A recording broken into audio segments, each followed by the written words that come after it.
I'm Satchin Semage, a Workforce Foresighting Hub coach and your guest host for today's episode. Joining me, I have two more Workforce Foresighting Hub coaches, Lockhart and Samantha Yair. In this episode, we will delve into their stories and discuss their significant contributions to this project. We will take you through some highlights from the cycles they've been involved in and explain why it is crucial for you to be engaged in this. And when I said engaged, it may sound different based on the listener. If you are a technologist, an employer, or an educator in any of these sectors in focus, your involvement is very hands-on, and we will get into details on that in a moment. But even if not, even if you are a regular tax-paying citizen, there is a profound impact in this project that makes at a national level. All right, as I said, we've got three Workforce Foresighting coaches in the room today for the Coaches Corner. And one of the coaches you've already met in the previous episode, Jack Lockhart, and joining with me is also Sam Yair. Just to introduce ourselves for the sake of the first-time listeners and anyone who would like to get to know about what these coaches do and what exactly our role within this program. I'd start with Jack first. Would you explain a bit about your background and how you add value to the whole project? So I've spent around 11 years in telecoms, in manufacturing, in the music industry. So again, this broadness of understanding different industries, their technology challenges, and also where they've got similarities of challenges as well. I think people think they've always got this, unique challenge.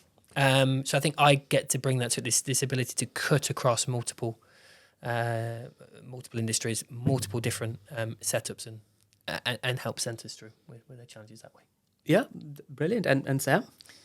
So I've had quite a diverse career myself. So started off as a mechanical design engineer working in telecoms, and then took a sideline and was actually an entrepreneur for about 16 years. I had my own workforce. I've co-founded a retail business and had about 40 employees and had to deal with technology implementation into my own business. And then I decided to step into this role and was really pleased to bring back that technical side of my skills, problem solving, helping people through this process to solve the big challenges. And, I'm really excited to be part of this. Yeah, I can resonate with both of you in many different levels. And I quite like this job mainly because of how diverse every one of us are and how different all of us our skill set is. For example, you come from a very HR oriented and training background, and you come from a different training plus entrepreneurship. And then I come from an entirely different background, trained as an engineer, but then into HR and HR tech and data analytics. And the difference I see is, though we all are Workforce Foresighting coaches, the value that we bring within the team complements to get this very agile project. We need to bring out all the talent from different sectors. Yeah. And as coaches, all we do is facilitate that, which brings us out to the next question, placing really well. What is actually a Workforce Foresighting coach? What do we do here? What is a foresighting coach? Go on. Okay, so Workforce Foresighting Coach, we guide participants through the process of workforce foresighting through a series of workshops. And really, we are explaining the principles, explaining what we need them to do. We are facilitating them. It's just enabling. We are enablers that create that platform where the actual leaders of that technology can discuss, actual employers who would use those skills in the future can discuss and make changes that would impact at a national level. So it's quite fascinating to be at the epicenter of that. Yeah, absolutely. Yeah, absolutely. Right. So in terms of the participation, as I slightly move on to the other side of the story where the participants get engaged. With direct participants, which are the technologists or the educators or the employers, And we'll get into details on what all of these words mean. But those are the direct participants who will get more hands-on with our cycles, who will get direct, immediate benefit out of these information that we build. Let's get into the first bit, where we discuss about the different types of participants, the direct participants. Let's get in and grind down what their key roles are and why they should be engaged and why their engagement is so critical to make sure our cycles are effective. So to begin with, let's go to Sam. Sam, what is your take on the employers and why should they be involved in this cycle? Okay, so I think it's really important for the employers to be involved because they're the ones that might be losing sleep at night, thinking of this emerging technology that they can see on the horizon that they need to bring in to maintain or indeed gain that competitive global advantage. But they're thinking, okay, there is this technology, but how am I going to get my workforce upskilled or find the right workforce to take this on? So by getting involved, they're getting early insight into what the capabilities their organisation and other organisations are going to need to do to get the work done. So definitely important to get involved as an employer, large or small, because you can be in the room with other employers. You can be in the room with the technologists, at certain points within the cycle, so that you're getting that early insight. And indeed, it's back to that collaboration piece, the networking. It's about proactively planning for the future rather than reacting. And I really feel like, the project is sponsored by Innovate UK. The ultimate aim is to grow the UK's gross value added, the UK's productivity rates. And as employers, they are the ones that really drive that. So employers want to increase that and optimise that productivity. And by being involved, they can take a proactive step towards that. I'd like to drill a dig deeper with Jack on that. I think the other challenge with it, Satchin, is, and I get to speak from this from someone that spent 11 years in industries, developing the skills, the knowledge, the training programs, the competency programs to support people there. Often by the time you're talking about skills, it's too late. The technology has been chosen, it has been implemented, and it's at that point that they realise we've got no skill, or the skills we expected just aren't there. So it's an opportunity to look ahead, and I've got this kind of belief that today's skills challenge was yesterday's foresighting opportunity. So if we operate in that same way, don't be surprised that skills challenge 5 years ahead is the one you had an opportunity to look at now. So you're right. Some organisations do not have the luxury of it. I've worked in organisations where it's hard enough trying to get a 5 week or 5 month view down the line of what you're trying to do, let alone a 5 year. So it does require a different mindset. You don't turn all your resources to it, but it does require you to look strategically forward and say, we know this is going to happen again. Let's at least begin to look at it. So yeah, I think, yes, there are today's fires to fight, but you're going to be doing it again in 5 years' time if you don't look at it now. I think as well, it gives them a real strategic insight as employers, that they get to see it above what the skills challenge is. They're seeing what capabilities, what do they need to actually have in place to get the work done. I come back to that point. So, from this, they get those future job roles, those future occupational profiles. Okay, they know they're going to need to employ these type of people in the future or upskill these type of people, but they actually get to see the capabilities that they need to do. And from a point of view, as an entrepreneur, in my previous role, to actually know what I can do to actually get the best out of my business and my people further away from that top level is extremely powerful and can drive the whole strategy of the business forward. Moving on from the skills bit, because now let's assume that all the technologists or the employers agreed, and they are all on board with it. But then still, if we have the list of capabilities that we need to make change in the future, there is a different set of people who needs to actually make that a reality, who need to train those employers, upskill, retrain, do whatever that they like to do. And that's the educators who would make the changes actively to the curriculums to reflect what we are recommending. And it is paramount that we get them involved in this cycle as well. So in your opinion, Jack, what is the key value that educators bring into this whole system?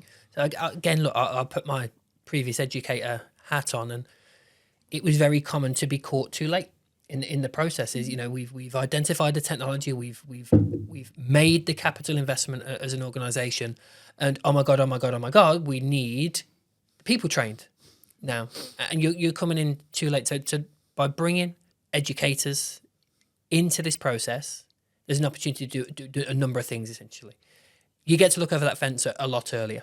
And when we look at the education system or education provision in the UK, you've got anything that could be, you know, continuous personal development, short, quick. You can turn those products around a lot faster. But we also have degrees, and we have masters, and we have apprenticeships, and we have HNC. You know, we have a changing educational landscape, and they take 2, 3, 4, 5 years to turn around. So there is an argument. I made this when, you know, myself and Andrew from Offshore Renewables sat down, is that a degree that you enter on today can be 5 years old. You know, that started 5 years ago. So if you can get ahead of that and cut that sort of lag down, if you know it takes 5 years, you can begin to get into that system now, the changes that are required to match the adoption of the technology. So there's one is it helps change that skills ecosystem, the opportunity and the provision. The other is that it gets people involved and networking. You develop collaborations, you develop networks as a result. So I think there's a really big part of that. You get to position yourself as part of the solution, and not just tagged on as tagged onto the outputs at the end. So there is an opportunity there where you become a part of the solution, and educators and the education ecosystem becomes part of the solution. In our cycles, we have the educators, and then we have the technologists, who are the key partners of these technologies that we are discussing. The set of stakeholders who are doing their own research, who are trying to bring this technology from white papers or research papers to scalable solutions that are being actually used out there in the industries. Who are technologists? Are they the research engineers, or are they the employers, but in a different level? What's your take on this? The technologists, the domain specialists, the people we bring in early into this process do come from a very sort of broad church. So you're right, the people who are actively doing the research out there, doing the hard work of writing the papers, helping move things through, you know, technology readiness levels. But we have had experiences as well on cycles where there are people at that technologist or domain specialist level to come and participate. They're early adopters. They're the people that have really rolled their sleeves up and got involved. So yeah, a really broad church in terms of the involvement, but that's the magic of that, being able to hone and get that experience from people. Because you're right, we go back to, we're not technical experts. We're not technical experts.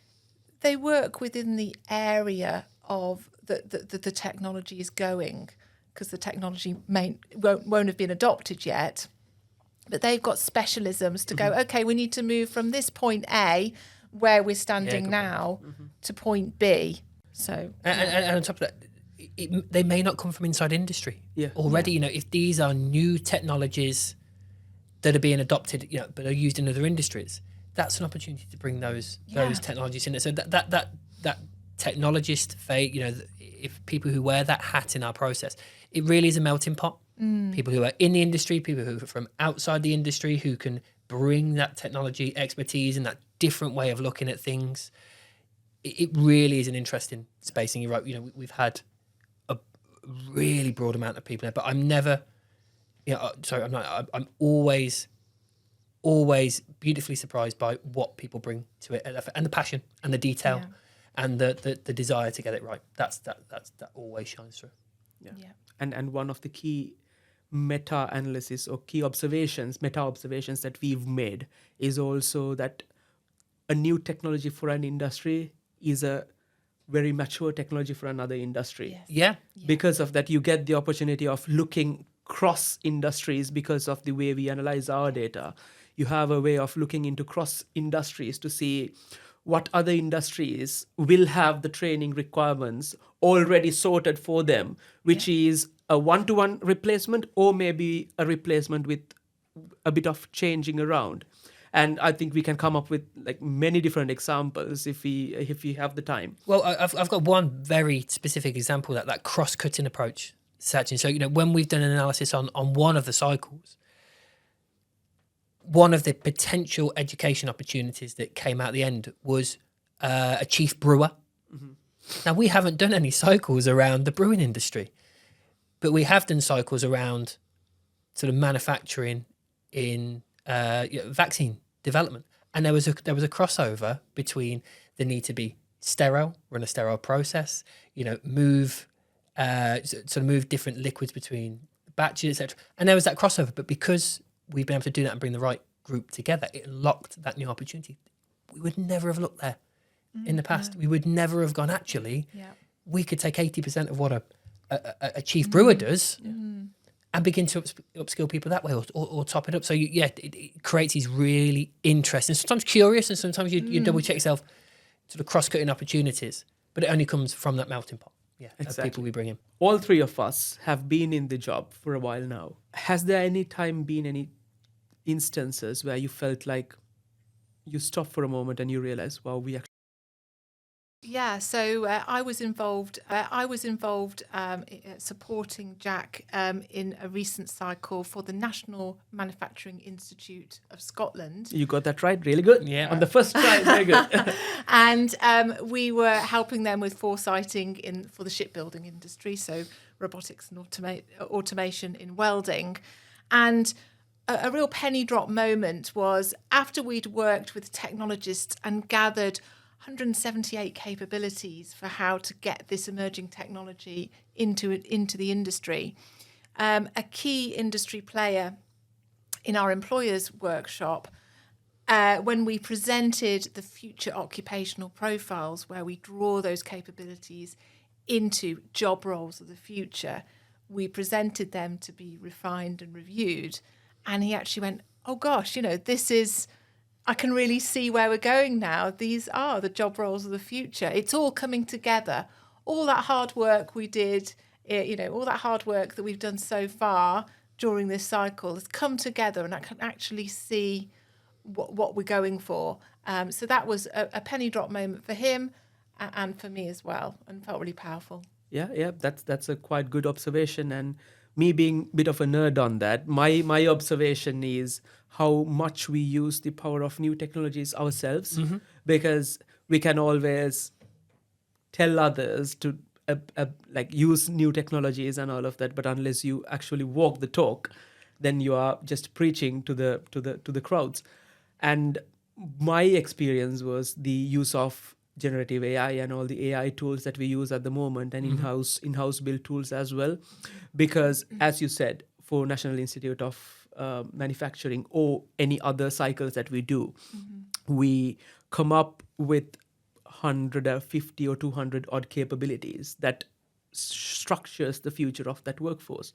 And then we look at all the IF8 standards, which must be in the thousands, or if not in the 10,000s, all the IF8 standards, and then try to match those with a map and gap analysis to understand how much we have in terms of training so far to fit that future requirement, and how much we don't have, and what we need to do to bridge that gap. And I don't think if a person is to do that manually to a semantic match, we would only get like 2 cycles done for 2 years with 10 people working on it. And still the accuracy would be much less than what we do with the power of AI that we use so far, because it makes our lives so much easier in a very good way, where we can focus on what matters while the AI takes care of the hard work. And Jack, would you like to add to that? So I think the tools that we've developed and we've honed and refined have given us two penny drop moments as well. So one is we have, and and we use this in a sort of a more focused way now, is we can use our artificial intelligence tools to begin to suggest potential capabilities where there might be gaps. When we work in early on in the process, we say, right, if we're getting people who've always operated in the same way before, we're likely to get the same capabilities. So we can use that to begin to see the conversation. And we get a penny drop moment when people are reviewing these capabilities and say, yep, we need that in the future, without them realising actually that's not from an existing data set. That's been suggested through a large language model. Just for the clarity of the audience, what we are talking here specifically is that we use the power of AI to come up with capabilities that future might hold by giving them prompts, and these capabilities are not in any database. These capabilities it's are where nowhere. we perceive there are gaps currently, and we can't find something that exists already. So you get a penny drop moment where by using those tools, people go, yeah, we do need that for the future. It may not have been thought about before. And Satchin, you talked about this idea of a map and gap analysis that we do. So once we gathered all the information, we then compare it to, Institute for Apprenticeships, their occupational standards. And the example that I talked about before, this idea, when we look about the future and change, and especially change around, people and skills and job roles, one of the big things can be is how much change? Are you saying I'm going to have to completely forget everything I've known before and all of the training standards we used before to tackle this new challenge? And a penny drop moment can often be, no, there are things out there that get us 40, 50, 60, 70, 80% of the way there. And you just need to tailor the rest. Yeah. So I think the scale of the change, or the smaller scale of the change that was really, that may have been thought about, that can be quite empowering for people. And look, conversely, the other side is we do need a lot of change in this industry. We just didn't know what we need to change into. Mm-hmm. Yeah. And we're able to, with a level of accuracy and a level of sort of forensics around that, say this is what we believe is required. Let's take a break now and a step back from what we've been discussing and take our workforce foresighting coach hats off and discuss the broader impact that this has. And this could be the students who are studying, trying to figure out what their best higher study choices are, or this could be a mid-career employee looking for that next transition. This has impact for them. And as I'd like to start this from a parent's point of view, because both of you are parents, what is in your mind, not as future workforce foresighting coaches, but as parents, on the changes that are happening, which are so rapid that you don't know what is expected to be out there when your children goes to higher studies? What is your opinion on that? Well, yeah, as a parent, I want my children to have interesting and fulfilling careers. I want them to be excited when they go to look at their education options next. So wouldn't it be great if it was educational provision that would draw them into an industry where they're taking on emerging technologies for job roles that we actually don't know. So, there is that interesting statistic around, in 20 years' time, there's going to be lots of job roles that haven't even been thought of yet. Well, actually, we're there thinking about them or facilitating that process. So from a point of view as a parent, it's really, really, I'm happy to be part of facilitating that future job role for them. My two are young enough that actually the technologies that we're talking about today will be long gone, or they'll actually be sort of well embedded. They'll be the norm. So I'm a governor of a school as well, and I see that sort of journey through. It's the fact that it's being thought about, and it's not. Yeah, look, we get to play a part in that as coaches, absolutely. But there is something bigger than this. There is a recognition that the skill system and the education system we have at the moment does a job. But there is this gap here at the moment. How do we look a little bit further forward? So the fact it's been thought about gives me a level of confidence in the future that when my two get to that point, somebody's thought about those jobs of the future. And they've got that clarity around, moving into an industry or an area that's going to be adopting a new technology, it's going to be thought about. And the fact that we create that information out there is enabling everyone else to make that decision a more informed one. And what about someone who is in mid-career? Well, Sam said it before. It's about being informed. It's about pathways. It's about where are the similarities that I can move across. So actually, how easy is it to transition, to create that just transition? But the other side is, it's that lead time. It has to happen. It has to happen now. We are giving people the ability to look 3, 4, 5 years down the line and support people through that. So I think it's if you're mid-career or looking for a career change, this is the opportunity to be supported through that, or for the support to be created for that to happen across industry. Yeah, I agree. I mean, it's pretty much a national-wide change that we are making. We are involved in fabricating the future of the workforce. And workforce, I'd like to say, workforce is being engaged and informed in the workforce is something like being engaged and informed in politics, because you can ignore and say, I don't want to be engaged, but it's going to affect you anyway. So might as well make that informed judgment rather than being disengaged with it. And this is the best platform, and this is the best place for you to have a look at it, get a glimpse of it, and make more informed decisions.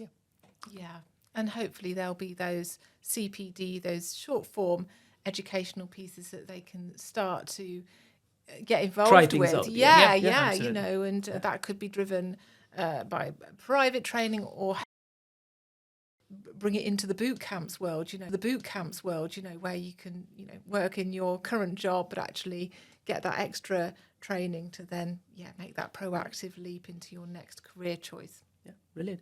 And before we wrap up, just any final words that you would like to have, may it be for the indirect audience that we're talking about, or may it be for the direct audience or the key stakeholders that would engage in our cycles.